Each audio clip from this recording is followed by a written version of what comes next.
Episode 5 of creating a woodland pond. We've had more rain, not enough to completely fill it up yet, but this where we've chucked the soil is really compacting down well, but we needed to compact down more. If you look over at the far side where I've chucked a deeper load of soil, it's sunk down more. That's because of all the air pockets in it when you chuck it. Even if you compact it with a machine, it still sags down a bit, it always does.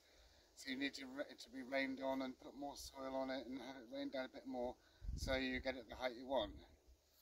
It's very, very squishy to walk on. That will change in time. This bit where you've sculpted it and cut it down and it's already compacted soil, this is just the same, it's okay, it's already set. But it's only the bits where you chuck the soil. Like here, this has gone down quite a bit, and I imagine it will need a bit more heavy rain before it settles down to how it's going to be. Here where I'm building a bank, I only want to go up one layer at a time, let that get rained on and set for ages, and then before I attempt putting another one on. So you want it to be fully dried and set, and you know, it's in the summer it's quicker, but in the winter you've just got to give it that time. Because if you pile it on and pile it up, it will just collapse, and then it takes ages to fix when it's collapsed. You've got to wait till it's totally dry, scrape all the mud out, and it's horrible. Probably have a landslide and show you how to fix that sometime, but it's horrible. Landslides are best avoided. There was this path that went up there, which I've now blocked, and the path comes this way. So I want this path to be here as well. So I want one path to go up this way, and one path to go that way. So I'd like to sort of start this cutting this bit here, so it's not only a path going round but also another path branching off going up this way. So this path will come up here and the other path will go around there. Both will probably have to wiggle a bit so they're not too steep, because I don't want to have to do steps. I'd rather do a wiggly, windy, hairpin bent path than have steps. Although sometimes steps are unavoidable. So I think there's going to be some kind of little valley structure going here, some kind of like bit this raised up, really good for bulbs and things. And of course having slopes and dry bits and wet bits and high bits and low bits, it's all different habitats which will attract more diversity of wildlife. So first thing I'm going to do is mark out the whole new structure that connects onto this with these sticks. The top part, or the path that will come off this way, will go to about where you are now. The path that comes around the back will come down here. This is as far as we got with planting the woodland last year. This little tree is the furthest down this way tree. So the woods will continue down here and connect up with the woods over there, and that would be fantastic. So I suppose the path will come down here and wind and wiggle a little bit, but basically coming down like this to go down to the pond area down there. So if I mark out the whole structure, oak tree there, so here and here, so there'd be maybe a little raised bit between where you are and where I am. I don't know how much, and then the path around either side, so it gives an extra load of pathways for the woods and makes the woods seem bigger. And then the little valley that will be where I'm standing, which goes between the path and the two paths and the bank, this will give more rainwater to the pond down in the valley. Some of this soil will get chucked over here. So this little section here, just this first bit, could be raised up just a little bit to make that path less steep, but also to extend the valley area to include the top of the pond. So any rain that falls here would then be added to the water that goes into the pond and increase the watershed of the pond. To slow down the journey of the water that falls here, instead of going straight down and into the river, it will go into here first, and it will slow it down, and some of it will soak into the ground, and that will all be good. This is the point where the paths meet, and then behind me the path splits into three. One going down here with a bank out between it, and then a valley here with another path going down it, and then one path going along the high path. Lower path, valley path, and higher path, which comes down here and then goes along the top like this.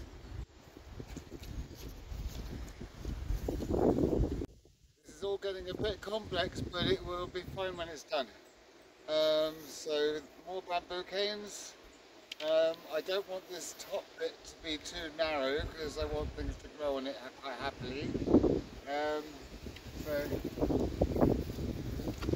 here marks the top bit, so I want that to be at least that wide. So my valley would be here, and then my other path would be there. This is roughly, you know, I don't want it to be straight lines, I want it to be wiggly, but this is just to give me a rough idea. This is going to be my lowest bit of path, so the valley comes down here, but the water can't flow down the path, so it all goes into the pond.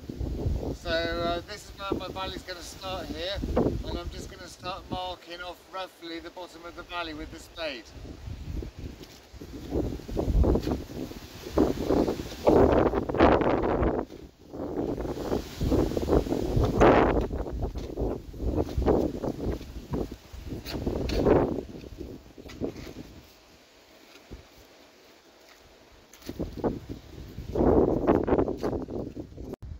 Here I'm doing it at a 45-degree angle, because this might actually be the valley edge, and then it would just have a thin layer of topsoil put on it and trees eventually to finish it off.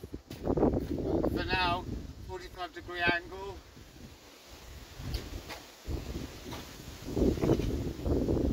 And this way too.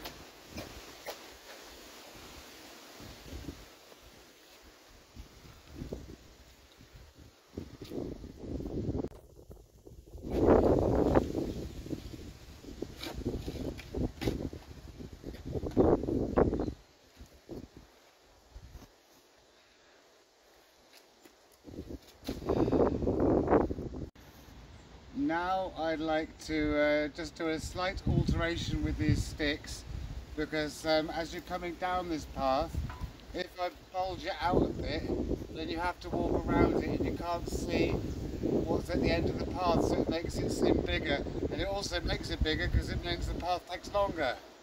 So just like that there. And then the path, maybe a bit more, so the path has to come around and in here, so you've got a bit you can't see round. I want to do the same thing here with the valley outline, wiggle it a bit. But I want to keep this top area big enough to have some trees on and not be like a wobbly unstable bit, you know. I want it to be nice, solid, big enough, wide enough to be solid. That should probably be alright. And just wiggle this a bit. I can always change it as I go.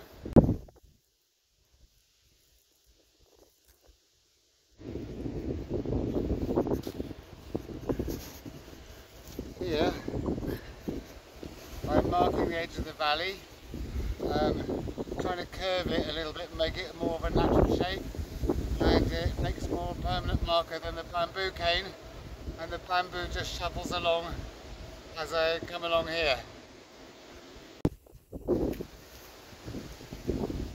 Some of these nice turns of topsoil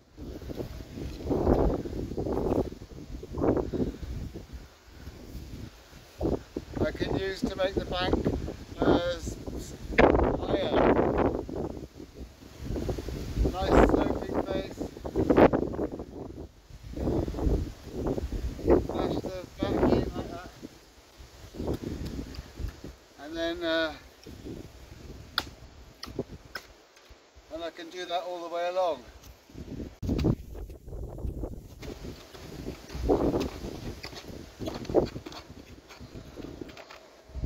loose bits all shoveled in behind it.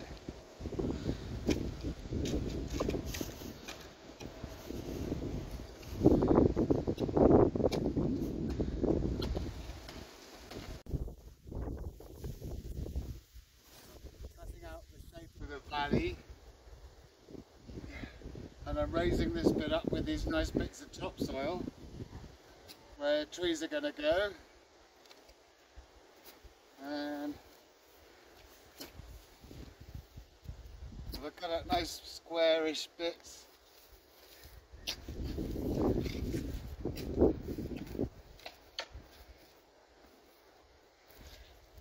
And then get the right sloping sides there, and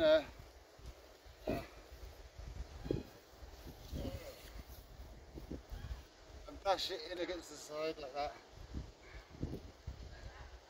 And fill in the backs with lots of little bits, and squish them in, and then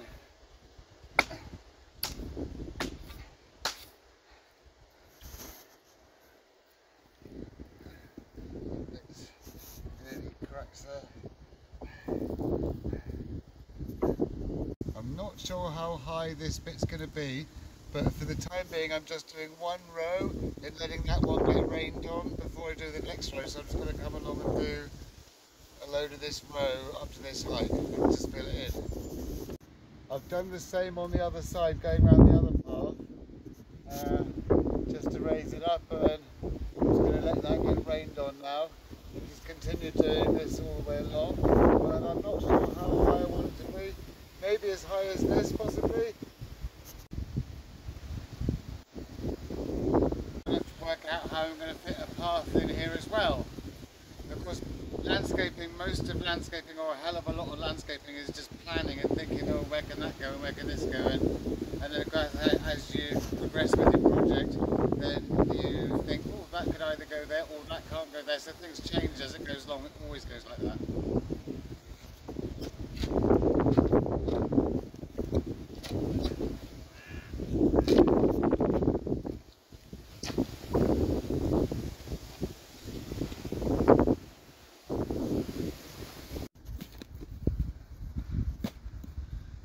The valley's largely marked out now.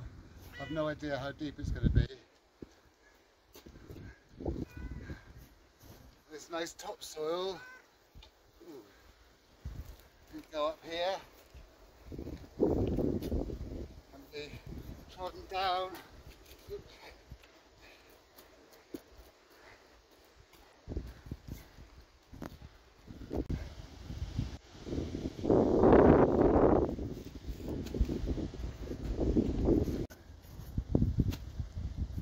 The valley's going to come right up to where you are, but it doesn't have to be really deep up the top, it just has to catch the water. And this then makes the whole catchment area of the pond much bigger and catches much more rain from a much bigger area. Lower path.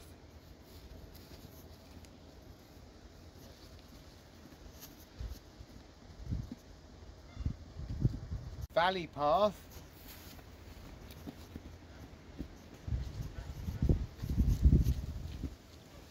And higher path.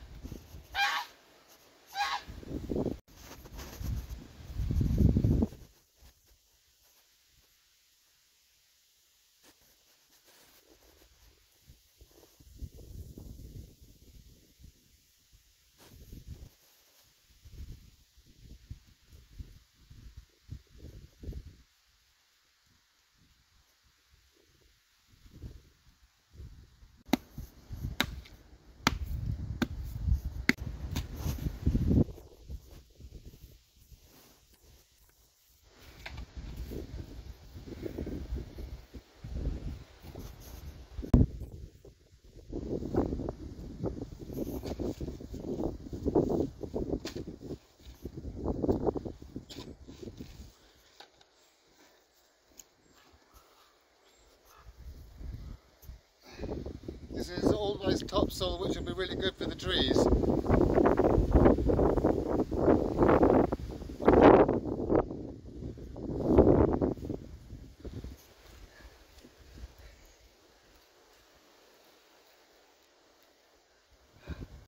There are many different ways to build banks. This one I'm doing just chucking it on and bashing it, and that's what I'm going to do because it's quite informal. It doesn't matter if it crumbles a little bit because it's just a woodland slope. But if I'm doing a bank for a hedge, I'd probably do it differently. I've put them all on sloping so they're sort of one sloped up against the other, and when the rain comes they should just all soak in and become like a natural slope. I don't want this to be like a vertical slope, I just want it to be just like a steep woodland slope, just too steep to comfortably walk over so people have to go on the paths. This valley is probably going to be a bit wider, maybe twice as wide or 3 times as wide, I'm not sure. I'll find out as I go along. But now it's starting to get a bit dark, so I'm going to have to stop for today, I think, now. I hope you liked today's video. If you did, please like and subscribe. In the next episode, we'll make this valley more interesting and get it ready for planting trees on, perhaps. And we'll see how it goes. Until then, I shall see you next time.